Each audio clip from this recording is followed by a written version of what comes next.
परम पिता परमात्मा पूर्ण ब्रह्म सर्व सृष्टि रचन और कबीर परमेश्वर जी की असीम कृपा से उनकी प्यारी आत्माओं को ये सत संदेश सुनने को मिल रहा है।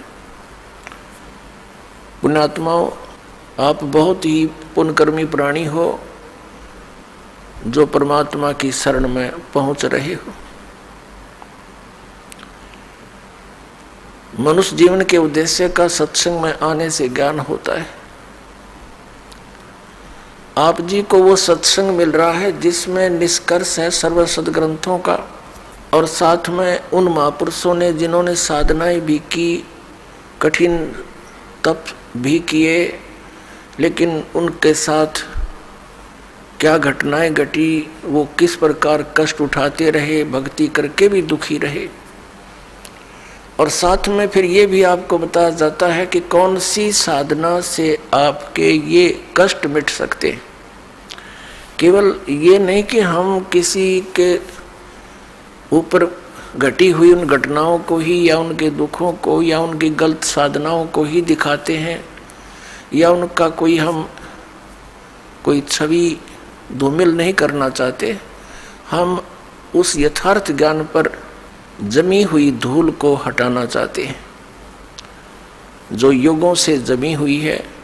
किसी भी धर्म के किसी भी सदग्रंथ को आप उठाकर देखिए, वो कुछ वर्णन कर रहे हैं और उन के पढ़ने वाले उस धर्म के धर्म गुरु वो अन्य ही व्याख्या कर रहे हैं। शास्त्रों के विपरीत ज्ञान हमारे अंदर फीड कर रहे हैं। पुण्यात्माओं, कहने का भाव यह है कि जैसे आप जैन धर्म के इतिहास से परिचित हुए कि वो महापुरुष परमात्मा पाने का कितना प्रयत्न करते रहे और उनको क्या मिला, यही 84 लाख के धक्के। पुण्यात्माओं, अब आप जी के रूबरू पवित्र हिंदू धर्म के धर्म गुरुओं के द्वारा दिया गया अध्यात्म ज्ञान और साथ में हमारे सदग्रंथों में लिखे वो सत्य प्रमाण, ये आपको दिखाएंगे। पुण्यात्माओं, पवित्र हिंदू धर्म के पवित्र सदग्रंथ कौन कौन से हैं?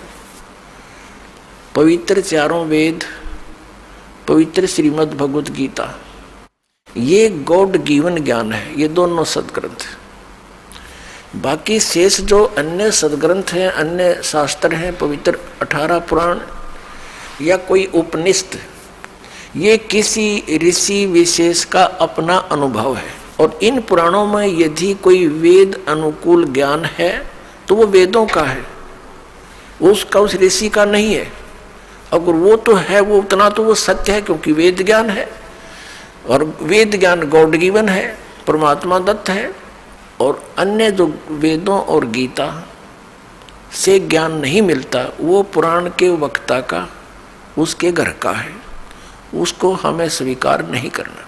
अब एक वेद और है सूक्ष्म वेद, जिसे 5वां वेद कहा है। सूक्ष्म वेद है 5वां, जाकू पढ़े न कोई, और सूक्ष्म वेद जो पढ़े फिर आवागमन नहीं होवे। ये सूक्ष्म वेद की वाणी है। तो पुण्यात्मा, हिंदू धर्म के प्रवर्तक आदि शंकराचार्य जी माने जाते हैं। आदि शंकराचार्य जी का जन्म इस भारतवर्ष की भूमि पर हमारे लिए एक वरदान है। उनका उस समय आगमन हुआ जिसमें बौद्ध धर्म बहुत शीघ्रता से फैल रहा था। महात्मा बुद्ध कौन थे? जैसे आप जी को कई बार सुनाया है, दिखाया भी है, महावीर जैन जी का इतिहास यानी जैन धर्म का इतिहास। राजा ऋषभदेव जी से जैन धर्म का प्रारंभ हुआ। वो प्रथम तीर्थंकर माने जाते हैं। उनके पोते भरत के पुत्र मारीची ने उनसे दीक्षा प्राप्त की। उसमें केवल वेदों अनुसार साधना ही होती थी, इन 4 वेदों अनुसार। 5वां वेद को नहीं मानते थे। जो परमात्मा स्वयं आकर दान करते हैं, देते हैं, अपने मुख कमल से बोलते हैं, वो ऋषि महर्षि जो नकली हैं, वो यथार्थता से परिचित नहीं होते, वो परमात्मा के उस ज्ञान को हम तक नहीं आने दे रहे थे। अब दाव लगा अपना इस सूक्ष्म वेद को सुनने का।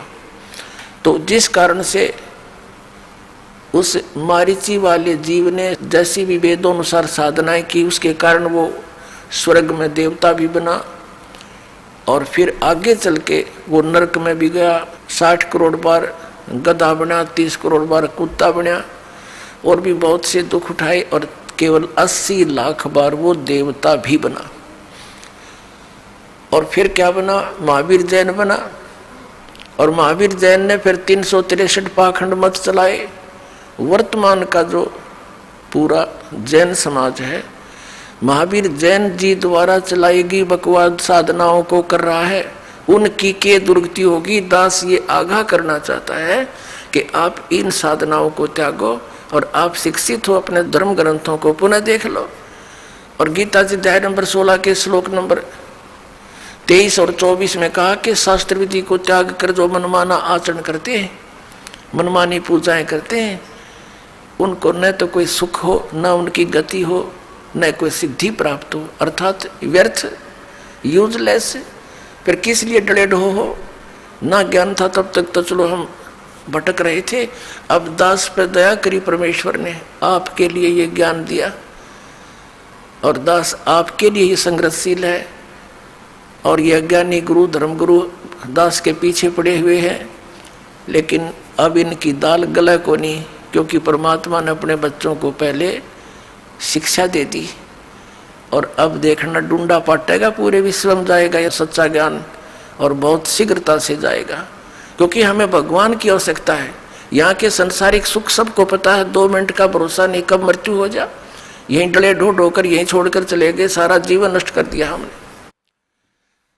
तो अब हम दास उस प्रसंग पर आता है कि जिन धर्म गुरुओं को हम यथार्थ ज्ञान युक्त मानते थे, विद्वान मानते थे, उन्होंने क्या ज्ञान बताया और हमारे सदग्रंथ क्या बताते हैं, ये निर्णय दास कर रहा है। और इसके बीच में कोई अपने तरफ से कुछ मिलावट नहीं। जो सत साधना वो सदग्रंथों में लिखी है, और जिससे मोक्ष होता है वो सदग्रंथों में लिखा है। जिससे जीव के आने वाली आपदाएं कटती हैं, समाप्त होती हैं, वो भी सदग्रंथों में लिखा है। और उससे हटकर जो हम साधनाएं कर रहे हैं उससे कोई लाभ होने वाला नहीं, ये भी प्रमाणित कर रहा है। अब प्रसंग चल रहा है कि पवित्र हिंदू धर्म के धर्म गुरु आदि शंकराचार्य जी का उस समय जन्म हुआ जिसमें यह जैन धर्म बहुत फैल रहा था। और यदि उस समय आदि शंकराचार्य जी नहीं आते तो पूरा भारतवर्ष भी चीन की तरह नास्तिक हो जाता, कम्युनिस्ट बन जाता। अब चीन का नास्तिक होने का कारण क्या है कि महात्मा बुद्ध एक पुण्यकर्मी प्राणी थे और वे विष्णु लोक से आए थे, स्वर्ग लोक से आए थे। अब जो स्वर्ग में सुविधाएं हैं उनको यहाँ कहाँ, आत्मा के अंदर वो कसक रहती है। घर त्याग दिया, राज त्याग दिया और जाकर के बिहार में सटेट के गया नामक शहर के बाहर वट वृक्ष के नीचे उसने मनमुखी साधना शुरू की। काफी समय तक निराहार बैठा रहा, हाथ पैर हलने बंद हो गए, कंडम हो गया, मृत्यु के निकट पहुंच गया। किसी माई ने उसके मुख का खीर लगा दी कि यूं मरेगा। कई दिन हो गए कुछ खाया ना पिया, तो उसने धीरे धीरे वह चाटनी शुरू कर दी। पहले दिन 10-20 ग्राम, अगले दिन 50-60 ग्राम, तीसरे दिन आँख खुल गई और उठ कर चल पड़ा। और फिर उसने विधान बना दिया कि starvation could not lead to salvation, भूखा मरने से कल्याण नहीं होता। ये उसका अनुभव था। और पहले किसी ने कहा था तू हठ योग कर ले, वो भी तो तेरी अपनी ही सोच थी। तो इस प्रकार उसने क्योंकि पिछले पुण्यक्रम संस्कारी प्राणी ही परमात्मा की तरफ में घर भी त्याग देता है और जो भी उसको कोई मार्गदर्शन कर देता वो साधना भी अवश्यमेव करता है। तो पिछले जन्म के पुण्यकर्मी प्राणी थे ये महात्मा बुद्ध जी, लेकिन भविष्य का चार्जर ठीक बना नहीं, पिछली बैटरी तो डाउन होएगी एक दिन। पिछले पुण्य थे उसके, उस कारण से वो खूब वक्ता भी अच्छा था, उसके वचन में भी शक्ति थी, बहुत से लोगों को प्रभावित भी कर दिया। एक विशेष शरीर पर यदि कोई विशेष बाणा वेशभूषा बना लेता है समाज से हटकर, तो आम आदमी प्रभावित हो जाता है, बड़ा महात्मा होगा। और जब ये आए थे 3000 वर्ष पहले लगभग, उस समय तो और ब्लाइंड फेथ करने वाले प्रजाजन थे, तो उस पर बहुत विश्वास किया, उसकी बातों को सुन सुनकर सब बौद्धिष्ट होने लगे।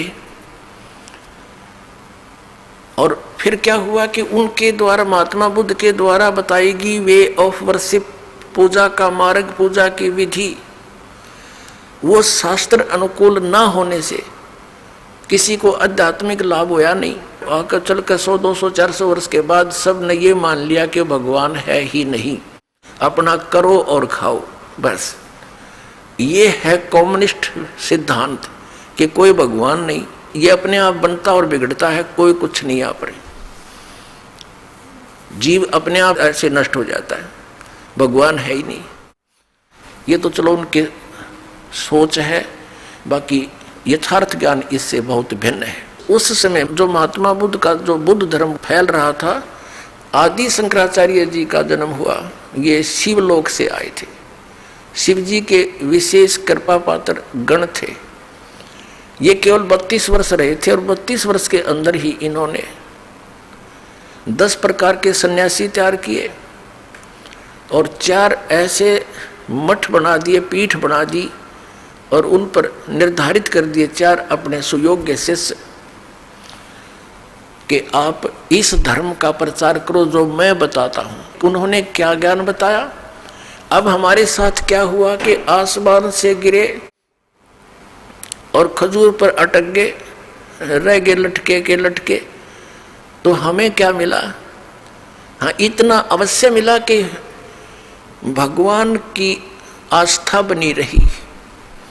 यदि बौद्ध धर्म आ जाता तो हम राम का नाम भी नहीं लेते हैं। इतना तो उपकार दास आदि शंकराचार्य और वर्तमान में जितने भी उनके पीठाधीश्वर हैं मानते हैं कि उन्होंने कम से कम भक्ति को जीवित रखा। लेकिन कहते हैं ना, वो थोथा भूस ही कूटते रहे। अब आपको दास दिखाएगा उनके इतिहास कि आदि शंकराचार्य ने क्या विधान बताया। उआबाई बोलते हैं जो किसी का सिर पैर नहीं हो। उन्होंने क्या बताया कि जीव ही भगवान है, जीव आत्मा ही परमात्मा है और कोई परमात्मा नहीं। अयम आत्मा ब्रह्म, ये आत्मा ही परमात्मा, ब्रह्म माने ईश्वर भगवान। और फिर क्या बताया कि भगवान विष्णु की पूजा करो, भगवान शंकर की पूजा करो, और भगवान शंकर पूर्ण परमात्मा है, परम ब्रह्म परमात्मा है। बता कोई सिर पैर है इनका? जब जीव ही भगवान है तो शिव जी फिर भगवान कहाँ हो गया?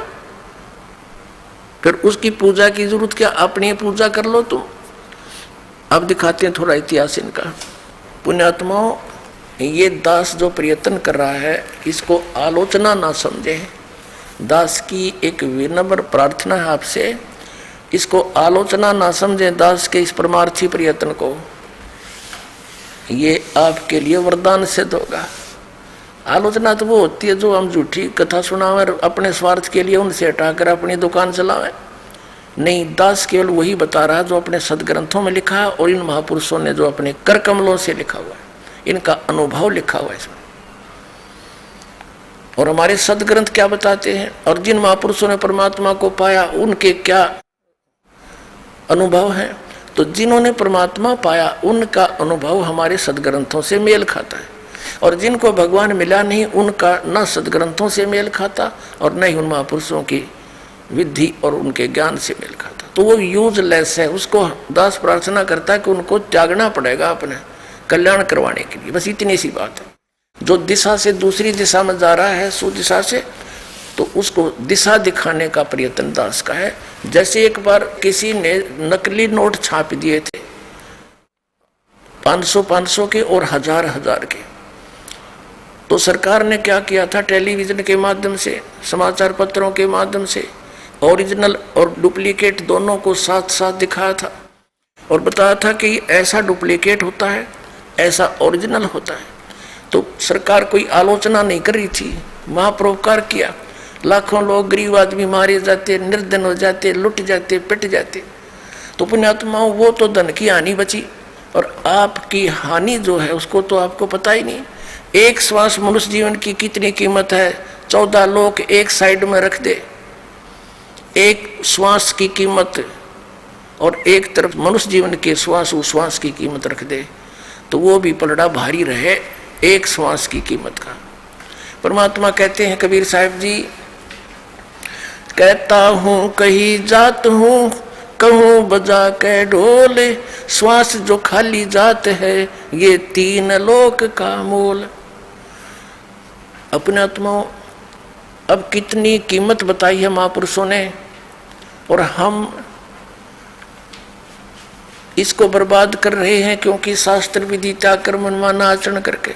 तो इन हमारे धर्म गुरुओं ने हमारे साथ एक ये बहुत बड़ा अन्याय कर रखा है, एक धोखा कर दिया। हम इनको शिक्षित विद्वान मानते थे क्योंकि ये संस्कृत भाषा पढ़ा करते थे, संस्कृत भाषा में बोलते थे। सभी सदग्रंथ हमारे पवित्र 4 वेद, पवित्र श्रीमद् भगवद गीता, पवित्र 18 पुराण, ये सब संस्कृत भाषा में लिपिबद्ध थे। और हमारे पूर्वज और हम यही सोचा करते थे ये महाविद्वान है, संस्कृत भाषा धारावाहिक बोलते हैं, इन्होंने सदग्रंथों को सही जाना है और वही बता रहे हैं जो सदग्रंथों में विद्यमान है। तो नो प्रॉब्लम, नो डाउट, निसंदेह होकर हम लगे हुए थे, निसंशय होकर के। 600 वर्ष पहले परमात्मा आए, स्वयं कबीर परमेश्वर, वो परम अक्षर ब्रह्म, एक धारणक रूप में, जुलाहा रूप में सहश्री राय थे, एक बालक का रूप धारण किया, कमल के फूल पर विराजमान हुए। वहां से एक नीरू नामक जुलाहा उठा ले गया जो निसंतान था, या लीला थी मालिक की पूर्व निर्धारित। वहां फिर जुलाहे के घर पर पलने की लीला होने से, वैसे तो सबके पालक हैं, वहां क्या पले थे, अपने लिए दूध भी सतलोक से मंगाया था कुंवारी गाय के अंदर। यहाँ का तो परमात्मा के इस कंगाल लोक का के खाऊं मैं, कुंवारी गाय का दूध पिया परमात्मा ने, कुंवारी गाय ने दूध दिया जब तक वो रहे। तो कहने का भाव ये है दास का कि उन्होंने 600 वर्ष पहले आकर बताया था कि कौन सी साधना ठीक है और कौन सी गलत है, और आपके धर्मगुरु आपको मिसगाइड किए हुए हैं, ये साधना गलत बता रहे हैं। हमारे धर्मगुरु क्या बताते थे कि इन श्री विष्णु श्री शिव जी की पूजा करो, ब्रह्मा जी को तो ये पूजने से मना ही करते रहे, और देवी देवताओं दुर्गा की पूजा करो, तीर्थ व्रतों पर भ्रमण करो। तो परमात्मा कहा करते थे, गुण तीनों की भक्ति में ये भूल पड़ो संसार, कहे कबीर निज नाम बिना कैसे उतरो पार। 3 देव की जो करते भक्ति, उनकी कदे ना होवे मुक्ति। ये 600 वर्ष पहले कहा करते भगवान। तो उस समय इन हमारे धर्म गुरुओं ने, हिंदू धर्म के धर्म गुरुओं ने उस परमेश्वर का घोर विरोध करवा दिया, जनता को भ्रमित करके कि ये के जाने जुलाहा धारणक वेदों और सदग्रंथों और गीता और पुराणों के बारे में ये मिसगाइड कर रहा, झूठा है, कपटी है, ये ब्रह्मा विष्णु महेश की पूजा को मना करता है। परमात्मा कहा करते थे कि अब मैं तुमसे कहूँ चिताई, देवन की उत्पत्ति बाई, माँ अष्टंगी पिता निरंजन, ये जमदारुण वंशन अंजन। पहले कीन निरंजन राई, पीछे से माया उपजाई, माया रूप देख अति शोभा, देव निरंजन तन मन लोभा। धर्मराय किन्ने भोग विलासा, माया को रही तब आशा। 3 पुत्र अष्टंगी जाए, ब्रह्मा विष्णु शिव नाम धराए। 600 वर्ष पहले परमात्मा ने कहा था कि ब्रह्मा विष्णु महेश के माता पिता बताता हूँ, ये ज्योत निरंजन, ये सरपुरुष ब्रह्म, ये काल तो इनका पिता है, और यह अष्टंगी दुर्गा इनकी माता है। ये नासवान है ब्रह्मा विष्णु महेश, ये अविनाशी नहीं है। तो इन बातों का उन हमारे हिंदू धर्म के धर्म गुरुओं शंकराचार्य से ग्रहण, उस अज्ञान के आधार से परमात्मा के बच्चों को उन्हीं का शत्रु बना दिया। ये झूठा है, ये कपटी है, ऐसा कहीं नहीं लिखा है। ये क्या जाने संस्कृत को, ये जुलाहा शूद्र जाति में जन्मा है, इसके ये संस्कृत पढ़ ही नहीं सकता। तो ये बात हमारे घर कर गई हमारे पूर्वजों के, कि ये बात तो हमारे गुरुओं की साची है कि कबीर साहिब जो है संस्कृत तो ये पढ़ ही नहीं सकते, क्योंकि उस समय केवल एक ब्राह्मण वर्ण ही संस्कृत भाषा के पढ़ने का अधिकारी था।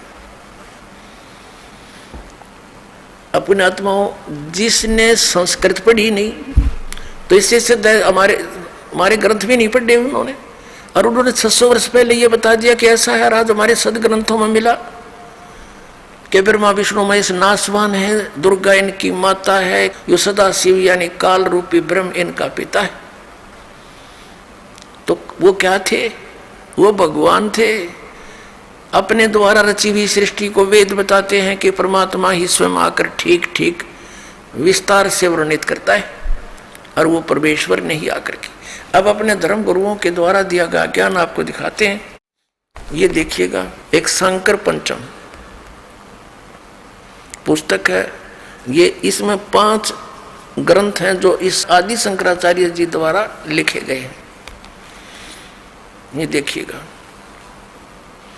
आदि शंकराचार्य विरचित है पंच ग्रंथानाम संग्रह, और इसके अनुवादक कौन है? इसके व्याख्याकार अनुवादक हैं संस्कृत से हिंदी में जगत गुरु शंकराचार्य स्वामी स्वरूपानंद सरस्वती जी महाराज।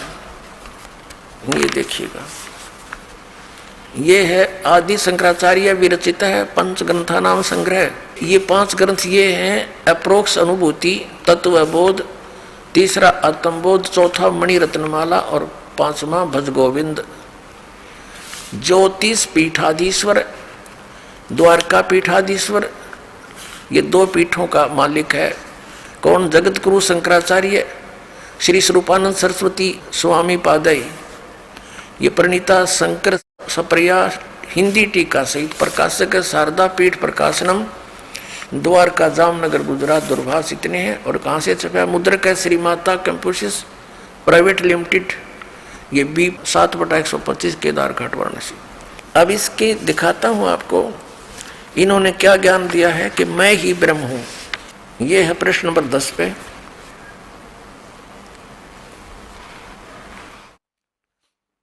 ये है ज्ञान का स्वरूप क्या है कि मैं सम शांत सचिदानंद स्वरूप ब्रह्म ही हूँ।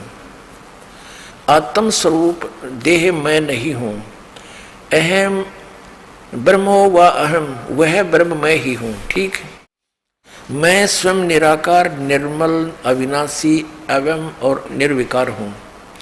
सर्व रोग रहित हूँ। मैं निरामय, निरामय माने भी निरोगी कहते हैं। अब आपको दिखाते हैं 45 और 46 पे। ये है अप्रोक्ष अनुभूति शंकर पंच के। इसके 111 श्लोक में क्या लिखा है? मैं ब्रह्म ही हूँ। फिर क्या बताया है? ये 46 पृष्ठ पे 123 श्लोक में अहम ब्रह्मास्मि, अहम ब्रह्मस्मि का अर्थ है मैं ब्रह्म ही हूँ। इस सदवृत्ति से जो परमानंददायिनी निरालंब सतिथि होती है उसे ध्यान कहते हैं। आगे देखिएगा इनका भाव ये कहने का, ये देखिएगा, ये है 69 पृष्ठ पर तत्वबोध है इनका। ये तत्वबोध, जिस कर्म से संसार की उत्पत्ति हुई उसी कर्म से इसका विलय भी होगा। प्रकृति परिणित होते होते सब अंतिम परिणाम को प्राप्त हो जाएगा। तब सृष्टि और प्रलय का कर्म जो अनादिकाल से चला आ रहा है संपन्न होगा। संसार होता है, उसके बाद नष्ट हो जाता है। संसार का उत्पन्न होना, सृष्टि और विलीन हो जाना प्रलय कहलाता है। फिर क्या बताते हैं कि माया उपाधि वाले चेतन इसको ईश्वर कहते हैं।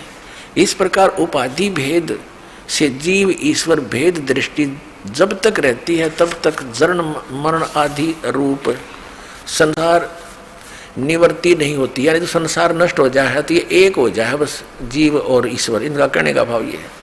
इसलिए जीव ईश्वर में अभेद दृष्टि होनी चाहिए। आगे देखिए 71 पर ये क्या बताता है कि मैं स्वयं ब्रह्म ही हूँ। ऐसे अप्रोक्ष ज्ञान द्वारा संपूर्ण कर्म बंधनों से वह ज्ञानी सर्वथा मुक्त हो जाता है और वही सच्चा जीवन मुक्त है। बहनों मान ले मैं ब्रह्म हूँ, भाई ये मान ले कि मैं ब्रह्म। ये देख फिर 72 पर, मैं ब्रह्म ही हूँ, ऐसे निश्चात्मक ज्ञान द्वारा संचित कर्म नष्ट हो जाते हैं। ये हैं इनके तुक्केबाजी, अपनी सोच श्री आदि शंकराचार्य जी की। और फिर ये क्या बताते हैं, ये तो बता दिया कि मैं ही ब्रह्म हूँ। अब देखना 123 पृष्ठ चलेते हैं। 123 पृष्ठ पे श्री मणि रत्नमाला नामक ये इनका ग्रंथ है। इसमें क्या कहा, शिष्य का प्रश्न, हे गुरु, हे कृपालु, मैं इस अपार संसार समुद्र के बीच में डूब रहा हूँ, मेरे लिए बचने का कोई उपाय है, कोई शरण है, कृपा उपदेश करने की कृपा कीजिए। गुरु का उत्तर, जो सारे संसार का ईश्वर है उसके चरण कमल का ध्यान ही सबसे बड़ी नौका है। उस पर चढ़कर तुम संसार समुद्र के पार जा सकते हो। विश्व पाद अम्बुज यानी कि दीर्घ नौका, भगवान विश्वनाथ के चरण कमल रूपी जहाज में बैठो, वे तुम्हें पार लगाएंगे। वे ही विश्वनाथ हैं, वे ही कृष्ण हैं, वे ही विष्णु हैं। अब ये हो गया क्लियर। अब वो इन वाला विधान कित गया, वो बाढ़ में गया।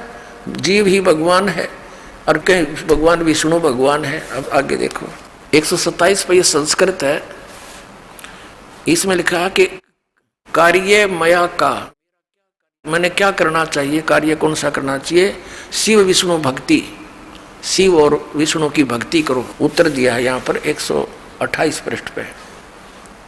मुझे क्या करना चाहिए, वो संस्कृत का केवल हिंदी किया स्वरूपानंद जी ने, और संस्कृत में लिखा है श्री आदि शंकराचार्य ने, वो उनका अनुभव और उसी का डंडोरा ये सब वर्तमान के शंकराचार्य पीट रहे हैं, उसी के ज्ञान का प्रचार कर रहे हैं। अब देखिए प्रश्न, मुझे क्या करना चाहिए, उत्तर भगवान शिव और विष्णु की भक्ति करनी चाहिए। वैसे अब वो जीव भगवान कहाँ गया, अब फिर और दिखाते हैं आपको 136 पृष्ठ पे,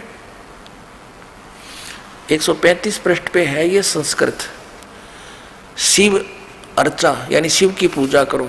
यहाँ इनका उत्तर है, प्रश्न उत्तर। प्रश्न क्या करना चाहिए, आप पर प्रश्न किया है उस किसने, आदि शंकराचार्य जी ने, आप पे उत्तर दिया भगवान शिव की पूजा करनी चाहिए। ठीक, अब आपको एक और दिखाते हैं इनके 135 पृष्ठ पे लिखा है आदि शंकराचार्य जी ने कि सबसे बड़ा पशु कौन है। उत्तर आप ही दिया कि जिसने शास्त्रों का अध्ययन किया हो फिर भी वह धर्म का आचरण नहीं करता हो और न ही उसको आत्म स्वरूप का ज्ञान हो, वह सबसे बड़ा पशु है। आप आइडिया ला लियो, सबसे बड़े पशु कौन है, अपने आत्माओं। हमारे सदग्रंथ क्या बताते हैं, जैसे कि ये हमारे आदरणीय शंकराचार्य जी ने ये कहते हैं कि हम वेदों को भी सत्य मानते हैं, श्रीमद् भगवद गीता को भी सत्य मानते हैं, पुराणों को भी सत्य मानते हैं। अब हमारे सदग्रंथ क्या बताते हैं, ये कहते हैं ब्रह्मा विष्णु महेश की पूजा करो, रजगुण ब्रह्मा सतगुण विष्णु तमगुण शिव जी है, ये भी मानते हैं। और कुछ एक चतुरता दिखाते हैं इस दास के प्रवचनों से। अब ये थोड़े से संकुचित होने लग गए, अपना इष्ट बताते समय भी शर्माते हैं। अब ये किसी ने एक शंकराचार्य जी से पूछा, जी आपका इष्ट कौन है, कि परम ब्रह्म परमात्मा। उन्होंने कहा जी थोड़ा सा डिटेल से बताओ वो कौन है परम ब्रह्म परमात्मा। वो कहता तुम्हें क्या अधिकार है पूछने का, अरे ये पूज्य किसने, ला दास बताओगे इनके पूज्य देव कौन से। ये देखिए ला मैं दिखाई दो इनके इष्ट देव, ये है इनके इष्ट देव, देखिएगा इन्हीं के लिखे हुए हैं। ये शर्माण लाग गए। ये श्री माता कंपोसिस प्राइवेट लिमिटेड का प्रकाशन आषाढ़ पूर्णिमा संवत 2066 जुलाई 2009 की, वर्ष 8, अंक 97, मूल्य 10 रुपये। इन्होंने एक टिप्पणी दी है इसी पुस्तक के 2 पृष्ठ पे, इस पुस्तक के 2 पृष्ठ पे, श्री माता जुलाई 2009 की। क्या कहा है कि गुरु परंपरा नारायण से प्रारंभ होती है। नारायण कौन है, विष्णु जी, और हमारे गुरु पर आकर समाप्त होती है। इसी से संबंधित श्लोक है। ये क्या लिखा है, आवरण पर दिया गया चित्र नारायण से लेकर जितने भी प्रमुख गुरु हैं उन्हीं के हैं। आदि शंकराचार्य जी शांकर परंपरा के आदि गुरु माने जाते हैं। सभी को ज्ञात है कि उन्होंने देश की 4 दिशाओं में चारों वेदों को आधार बनाकर 4 शंकरा पीठों की स्थापना की, जिस पर वर्तमान में जगत गुरु शंकराचार्य जी विराजमान हैं। आवरण के ऊपर यानी जलद के ऊपर क्रम से ज्योतिष पीठ, द्वारका पीठ, इन सब के चित्र दिए गए हैं। अब हम आवरण देखते हैं। ये है नारायण यानी श्री विष्णु जी, ये इनके भगवान हैं श्री विष्णु जी और श्री ब्रह्मा जी और श्री शंकर जी, ये तो इनके पूज्य देवता हैं। ये श्री वशिष्ठ जी, ब्रह्म ऋषि वशिष्ठ हैं, ये श्री ब्रह्मा जी के पुत्र हैं। और वशिष्ठ जी के पुत्र हैं श्री शक्ति देव जी, और शक्ति देव जी के पुत्र हैं श्री पराशर जी, और पराशर जी के पुत्र हैं श्री वेद व्यास जी, भगवान वेद व्यास जी, और वेद व्यास जी के पुत्र हैं सुखदेव, ये श्री सुखदेव जी, इन्हीं के चित्र हैं। इसके बाद और भी इनके जैसे श्री गौड़ पदाचार्य, श्री गोविंद भगवत पादाचार्य, और फिर ये हैं हिंदू धर्म के वर्तमान प्रवर्तक श्रीमद आदि शंकराचार्य दंडी स्वामी।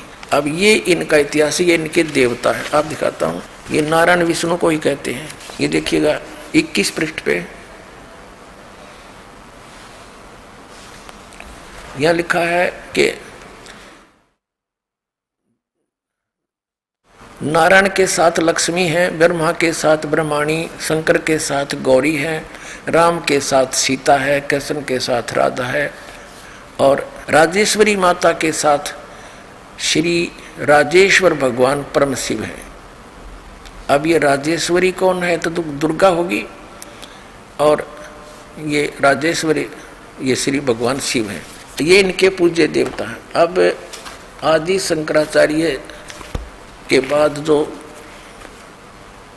4 पीठ बनाए गए, उनके ऊपर वर्तमान में कौन कौन महापुरुष, उनमें से एक हैं श्री स्वरूपानंद जी, जो 2 पीठों पर पीठाधीश्वर हैं। देखिएगा, ये है पुस्तक ज्योतिर्मय ज्योतिर्मठ, ये कोई पत्रिका है इनकी, ये कहाँ से छपी है दिखाते हैं आपको। ज्योतिर्मय ज्योतिर्मठ, जनवरी 2007। संरक्षक हैं अनंत विभूषित ज्योतिष पीठाधीश्वर एवं द्वारका शारदा पीठाधीश्वर जगत गुरु शंकराचार्य स्वामी स्वरूपानंद जी महाराज। संपादक लेखक संकलनकर्ता विष्णुदत्त शर्मा, अध्यक्ष आध्यात्मिक उत्थान मंडल दिल्ली। ये इनके प्रेरणा स्रोत हैं श्री सुबोधानंद ब्रह्मचारी जी। मुद्रक हैं फाइन प्रिंट एंड पैक्स, ये इनके परामर्श एवं सहयोग करता। प्रकाशक हैं अखिल भारतीय आध्यात्मिक उत्थान मंडल, 1/3234 गली नंबर 2, रामनगर तिवारी, मंडोली रोड, सादरा, दिल्ली से।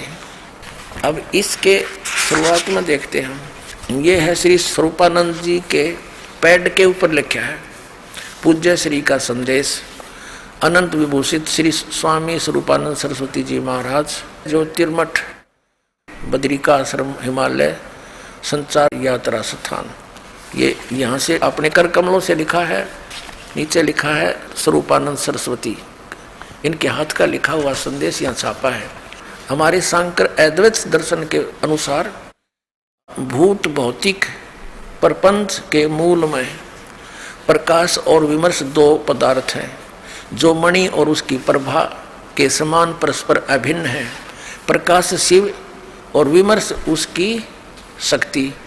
पार्वती परमेश्वर या त्रिपुर सुंदरी या त्रिपुर सुंदर उन्हीं का अभिव्यक्त स्वरूप है। ठीक है, सीधा हो गया कि ये किसके पूजा करते हैं? पार्वती और भगवान शंकर की, शिव और पार्वती की। और यहाँ पर इनका देखिएगा, ये पार्वती जी की पूजा करते हुए और इनकी मूर्ति के साथ सुशोभित हैं श्री स्वरूपानंद जी सरस्वती जी। अपने आत्माओं, ये दास क्या बताना चाहता है ये देखिएगा। श्री स्वरूपानंद जी अब शिवलिंग की पूजा कर रहे हैं, ये पृष्ठ 50 पे इसी पुस्तक के।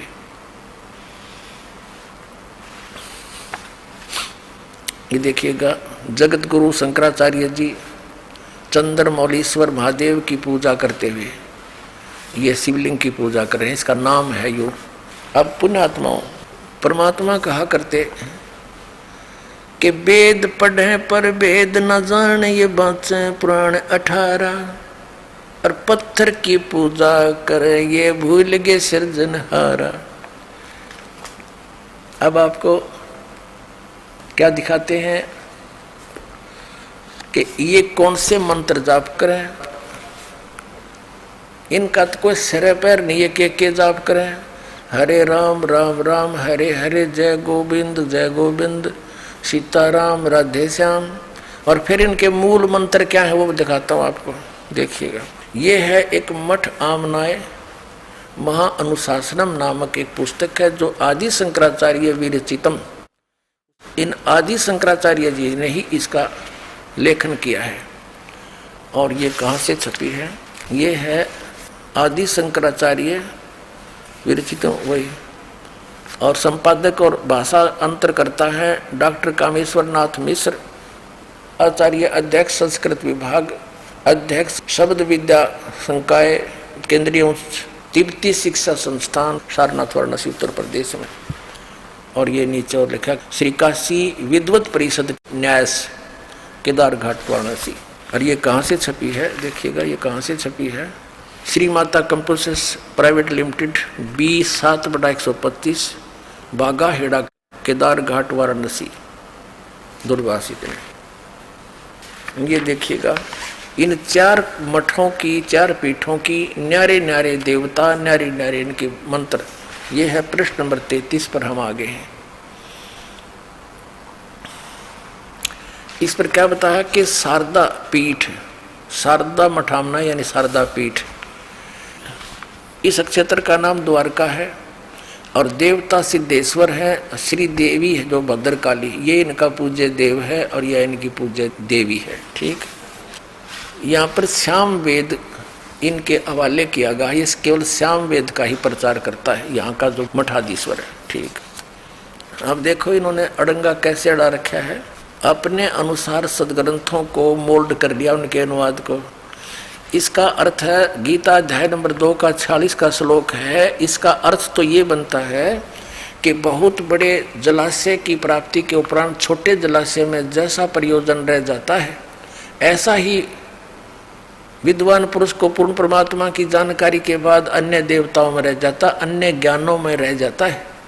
और इन्होंने के ले लिया अपना उल्लू सीधा करने के लिए किसा अनर्थ कर दिया, अर्थात जैसे चारों ओर जल से भरे जलाशय से जितना प्रयोजन होता है उतना ही जल ग्रहण कर लिया जाता है, उसी प्रकार पूर्ण वेदों के न होने पर भी उक्त वेदों के उतने ही भाग अर्थात उपनिषद को ग्रहण करना ही ज्ञानी ब्राह्मण का प्रयोजन होना चाहिए। अब देख यो कर दिया काम इसने, अनुवाद गलत कर दिया, अपने अनुकूल उल्टा अर्थ कर दिया। क्या कर दिया कि वेद तो समझो बहुत बड़ा जलाशय है और हमने जितना जल चाहिए उतना ले लें, इसमें तो 4 वाक्य काट लिए, वेदों को भी छोड़ दिया। कहते हैं ब्राह्मण का कर्तव्य बनता है कि वो उपनिषद पढ़े, वेदों की जरूरत नहीं उसने।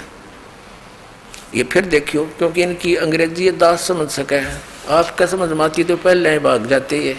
ये देखिए 34 पृष्ठ पे हम पढ़ रहे हैं। ये है गीता अध्याय 2 का 46। पहले तो ये आपको दिखाऊंगा जो पेटा भरेगा न, इनकी घनी कसूती धाक जम रही है जनता पे। अकीदा विद्वान न पढ़े थे, ये केवल भाषा जाने थे संस्कृत, और थारा इनके पास खक अध्यात्म ज्ञान थे, शून्य था इनका। देखिएगा श्रीमद् भगवत गीता, गीता प्रेस गोरखपुर से प्रकाशित है, जयदयाल गोविंद का इसके अनुवादक हैं। ये देखिएगा अध्याय नंबर 2 का और श्लोक नंबर आपको 46 दिखाते हैं। ये है अध्याय 2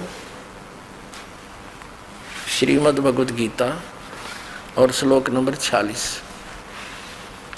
सब ओर से परिपूर्ण जलाशय की प्राप्त हो जाने पर छोटे जलाशय में जितना प्रयोजन रह जाता है, ब्रह्म को तत्व से जानने वाले ब्राह्मण का समस्त वेदों में उतना ही प्रयोजन रह जाता है। अब गीता तो क्या बता रही है पवित्र ग्रंथ कि जैसे बहुत बड़े जलाशय की प्राप्ति के उपरांत छोटे जलाशय में जैसा आस्था रह जाती है, जैसे एक छोटा जलाशय होता है जिसमें ये पता है कि 1 वर्ष वर्षा ना हुई तो वो जल सूख जाए उसका, और उस पर आश्रित जितने मानव प्राणी हैं वो भी दुख का सामना करेंगे, वो भी साथ नष्ट हो जाएंगे। और उन व्यक्तियों को कोई बहुत बड़ा जलाशय मिल जाए जिसको 10 वर्ष वर्षा ना हो तो भी जलना समाप्त हो, कहते हैं फिर उस छोटे जलाशय में जैसी श्रद्धा रह जाती है, ऐसे ही पूर्ण परमात्मा के तत्व ज्ञान की प्राप्ति के बाद अन्य ज्ञानों में जैसी आस्था रह जाती है। यानी अंडरस्टूड है, जिसने ऐसा जलाशय मिल गया 10 वर्ष वर्षा ना हो तो भी जल समाप्त नहीं हो तो तुरंत त्याग कर उसको तुरंत पहुंच जाएगा वहां पर। तो इसी प्रकार गीता जी तो ये कहते हैं कि उस बड़े जलाशय की प्राप्ति के बाद छोटे जलाशय छोड़ दे। और इन्होंने क्या किया है, अपने उल्लू सीधा करने के लिए घुमा दिया कि जैसे बहुत बड़े जलाशय में बहुत गुना जल होता है, हमने जितना चाहिए उतना ले लें बस। और फिर क्या प्रमाण दिया है कि ब्राह्मण को चाहिए केवल उपनिषद पढ़े, वेदों के चक्कर में नहीं पढ़े। देख फिर देखिए, ये पुस्तक है मठामने महानुशासनम, ये भी आपको दिखाई थी। इसके 34 पृष्ठ पर देखिएगा, ये है गीता का श्लोक। अभी आपने देखा, इसकी संस्कृत भी दिखा दूं कि ना समझ में आओ जल्दी, ये आत्मा हटे नहीं गई आपकी, इन्होंने हमें मूर्ख गणा बना दिया। ये देखिए गीता जी, ये वही श्रीमद् गीता, और इसलिए दूसरा अध्याय नंबर 2 का और श्लोक नंबर अब ये 46 है। ये संस्कृत भी देख लो इसकी, ये नो की नो है। यवनाराथ उद्पाने सर्वतः है समलू तोप के, ये नो का नो है। ये आप देख लो, इसने पढ़ का मन गणी पढ़नी नहीं आती, सैनो का नो। अभी इसमें इन्होंने के अनुवाद किया है, हमारे मूल ग्रंथ में क्या लिखा है, अर्थात जैसे चारों ओर से जल से भरे जलाशय से जितना प्रयोजन होता उतना जल ग्रहण किया जाता है, घुमा लिया उल्टा इसको। और जिस प्रकार पूर्ण वेदों के होने पर भी उक्त वेदों के उतने ही भाग अर्थात उपनिषद को ग्रहण करना ज्ञानी ब्राह्मण का प्रयोजन होना चाहिए। अब गाड़ दिया उल्टा खुट्टा। इनका कहने का भाव ये है कि हमने उपनिषदों को पढ़ना चाहिए, वेदों में शर्माथा नहीं मारना चाहिए। इसलिए इन शंकराचार्यों ने वेदों को रखा सुरक्षित, सीने से लगाकर एक एक वेद को। लेकिन ये पढ़ते रहे उपनिषद। उपनिषद क्या है, जैसे मांडुक के उपनिषद है। अब मांडुक नाम के एक ऋषि थे, उन्होंने जैसा वेदों को समझा, फिर अपना अनुभव किया साधना करके, जो उसका अनुभव था उसने लिख दिया उसमें, वो मांडुक के उपनिषद हो गया। कठोपनिषद है, वो कठ नाम के ऋषि थे, उन्होंने जैसा भी अनुभव किया, वेदों को जैसा समझा, अपना अनुभव उपनिषद में लिख दिया, तो उपनिषद बन गया उसके नाम से। अब जैसे मैं ऋषि दानंद था नकली, इसने उपनिषद बना दिया सत्यार्थ प्रकाश और लिख दिया नो मैं वेदों अनुसार सारा ज्ञान लिख रहा हूँ। तो वेद पढ़ना छोड़ दिया लोगों ने, सत्यार्थ प्रकाश पढ़ना शुरू कर दिया। अभी तो शुक्र है समय पर इसकी पोल खुल गई, ना तो ये उपनिषद में आ जाता कुछ दिनों के बाद। तो ये आगे देखना भी, इससे आपको कितना इनकी इन शंकराचार्यों की ये जो विद्या का ज्ञान होगा देखिएगा। अब हम 34 पृष्ठ पर पढ़ रहे थे कि ब्राह्मणों को चाहिए कि उपनिषद पढ़े, ये उनके भाग हैं उपनिषद। अब 35 पे क्या बताया इन्होंने, शारदा द्वारका पीठ के बारे में हम पढ़ रहे हैं। इसका महावाक्य है तत्वमसि, तत्त्वमसि, जिसका उल्लेख सामवेद अंतर्गत एक छांदोग्य उपनिषद है। छांदोग्य उपनिषद है, उसके 6 का 8वां अध्याय 6 का 8वां श्लोक है। ये इस उपनिषद से ले रखा। छांदोग्य उपनिषद क्या, तत्वमसि, यह जीवात्मा और परमात्मा के अभेद का बोध कराता है।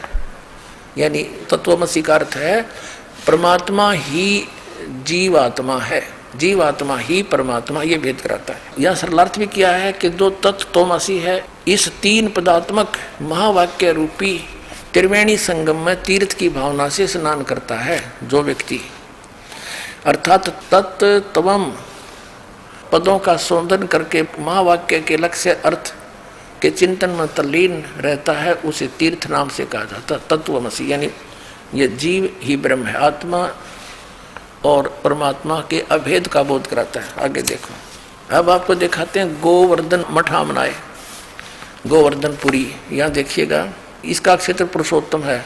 भगवान जगन्नाथ इसके देवता हैं और देवी विमला है, ठीक है। और इसका महावाक्य क्या है? यहाँ का महावाक्य है प्रज्ञानम ब्रह्म। ये ऐत्रेय उपनिषद का अध्याय 5 का 3रा मंत्र है। उपनिषद से ले रखे इन्होंने, ये ऐत्रेय उपनिषद से ले रखे। ये ऐत्रेय उपनिषद लिखा हुआ स्पष्ट। इनके भगवान भी न्यारे न्यारे, इनकी देवी भी न्यारी न्यारी, और इनके मंत्र भी न्यारे न्यारे। ये कहाँ से है? यहाँ पर ऋग्वेद का पाठ होता है। यहाँ के नाम ऋग्वेद का ही पठन होता है ओनली। अच्छा, अब हम आगे चलते हैं। ये ज्योतिर्मय ज्योतिर्मठ आमनाए, जिस पर वर्तमान में शंकराचार्य श्री स्वरूपानंद जी पीठाधीश्वर है। अब 3रा आमनाए उत्तर दिशा में है, ज्योतिर्मठ है। इसका दूसरा नाम श्रीमठ है। यहाँ का देवता भगवान नारायण देवता है, देवी पूर्णागिरी है। अच्छा, ये हम 40 पर पढ़ रहे थे, 40 पे, अब 41 पे आगे हैं। यहाँ का जो महावाक्य क्या है? महावाक्य है अयम आत्मा ब्रह्म। ये मांडुक्य उपनिषद का 2रा अध्याय से लिया है। यह आत्मा ब्रह्म है, यह आत्मा ही भगवान है, इसका ये अर्थ है। और यहाँ अथर्ववेद इनके नाम है, उपदेश होता है। अब देखिएगा 3रा श्रृंगेरी मठामनाए। और यहाँ पर सरस्वती, भारती और पुरी इस मठ के अधिकारी इस गोत्र से, इस नाम से प्रसिद्ध होते हैं। रामेश्वर नामक क्षेत्र है, भगवान आदि बराह इसका देवता है। और इस मठ की देवी कामाक्षी है, ठीक है। और फिर देखना इसका महावाक्य क्या है। 44-45 पर पढ़ रहे हैं हम, 144-45 पे। इसका महावाक्य यजुर्वेद का यहाँ स्वाध्याय होता है। इसका ही महावाक्य है अहम ब्रह्म अस्मि, ब्रह्मानी अहम ब्रह्म अस्मि। ये व्रत उपनिषद का है, अध्याय 1 कांड 4 के मंत्र 10 से लिया गया है। अहम ब्रह्मास्मि। अपने आत्माओं, ये तो कंसेप्ट क्लियर ही हो गया। इन्होंने स्पष्ट कर दिया कि वेदों में तो बहुत घना पानी है, जल है। उसकी बजाय हमने वेदों से ही लिया हुआ निष्कर्ष जो उपनिषद रूप में है, उनके भाग हैं, इन ऋषियों ने अनुभव किया है, साधना करके निष्कर्ष दिया, उसको पढ़ना चाहिए। ब्राह्मण का ये कर्म है, ब्राह्मण का कर्म है कि वेदों से ही पढ़ना चाहिए हमने। ब्राह्मण माने विद्वान पुरुष का। अब ये स्पष्ट हो गया। फिर इसमें एक और कहा, कोई सूक्ष्म वेद के बारे में कहा। देखिएगा, यह है पृष्ठ नंबर 48 पे। इस पे लिखा है कि एक सूक्ष्म वेद है, सूक्ष्म वेद का उपदेश होता है। ये स्वात्मक नामक आमनाय है और महान परमात्मा मठ है। अब हमने ये देखना है कि एक सूक्ष्म वेद और है। अब सूक्ष्म वेद इनका समझ में नहीं आया। इनसे किसी ने पूछा, ये शंकराचार्यों से, कि जी वो जो मठ आमनाय पुस्तक के अंदर 5वां वेद लिखा है सूक्ष्म वेद, वो कौन सा है? कोई तो कहता है वो महाभारत है, और कोई कहता है वो श्रीमद् भगवद गीता है। अरे महाभारत भी वेद है। इसमें तो ऐसा पढ़ के भी आदमी ना किसी के अंदर भगवान की आस्था हो, वो भी नाश हो जा।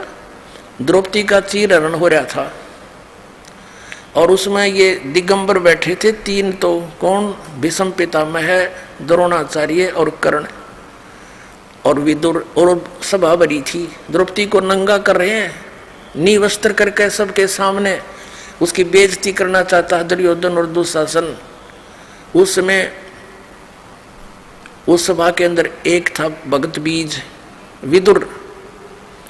विदुर ने खड़ा होकर कहा पंचायत में, अरे भले पुरुषों, तुम किसकी बेइज्जती कर रहे हो? अपनी बहू की। अपने ही बहू को नंगा कर रहे हो। ये तुम एक ही परिवार, चाचे ताऊ कोई घनी दूर नहीं होते। विदुर कहे, ये बंधु थारा, एक का कुल एक का परिवारा। विदुर के मुख पर लगा थपेड़ा, तू तो है पांडवों का चेहरा, तू तो है बांदी का जाया। वहां पर भीष्म, द्रोण और कर्ण मुस्काया। अपने आत्माओं, ये सूक्ष्म वेद में लिखा है परमात्मा ने कि तुम इसे ग्रंथ पढ़ते हो जिसमें कोई करैक्टर नहीं किसी का। अब कवा सुनी किसका ना होती। और दुर्योधन जैसे दुष्ट ने कैसा निर्णय लिया, द्रौपदी को सभा में नंगा करे अरे बेशरम। और फिर वहां दर्शक कौन बैठे हैं? भीष्म पितामह, द्रोणाचार्य गुरु और कर्ण जैसे योद्धा। ये तीनों महापुरुष ऐसे थे, यदि एक भी खड़ा होकर नो कह देना खबरदार इस लड़की के हाथ भी लगा तेने कम में, ऐसा जुल्म है और श्रेयाम तू नंगा कर रहा है इनको, तो हिम्मत नहीं दुर्योधन की, उसको हाथ लगा देते। लेकिन वह भी मलिन आत्मा थी, वहां बैठी रही। एक भगत बीच साथ विदुर खड़ा हुआ और कहने लगा, अरे भाई क्या कर रहे हो तुम? विदुर कहे, ये बंधु थारा, आपका भाईचारा है, एक का कुल एक का परिवार। इस निर्णायक बात करने से दुशासन ने थप्पड़ मारा अपने चाचा के विदुर के और कहा कि तू तो है पांडवों का चेहरा। विदुर के मुख पर लगा थपेड़ा, तू तो है पांडवों का चेहरा, इनका चमचा है, इन्हें की और बोलता है हमेशा, और तू तो है बांदी का जाया। यानी उसको एक व्यंग कस दिया कि तू तो बांदी का उत्पन्न हुआ, तेरी तो हीन भावना है, तेरी मति मलिन है तू। इस करके अक्षत्रिय कर्म के योग नहीं, उनका भाव ये था कहने का, तू तो है बांदी का जाया। और उसका थप्पड़ मारना था। और विदुर को ये बांदी का पुत्र कहने से कहते हैं भीष्म पितामह, द्रोणाचार्य और कर्ण मुस्कुराए, वहां पर हंसे, अरे तेरा गजब होइयो। और ये इतिहास हम पढ़ रहे, इसको 5वां वेद बताओ ये, और तेरा बताओ, ये है हमारे इतिहास। पुण्यात्माओं, एक नियम है, पाप से बचने के लिए पंचायतियों को चाहिए न्याय की बात करें, कोई नहीं माने तो उठ कर चला जा, सभा त्याग देनी चाहिए।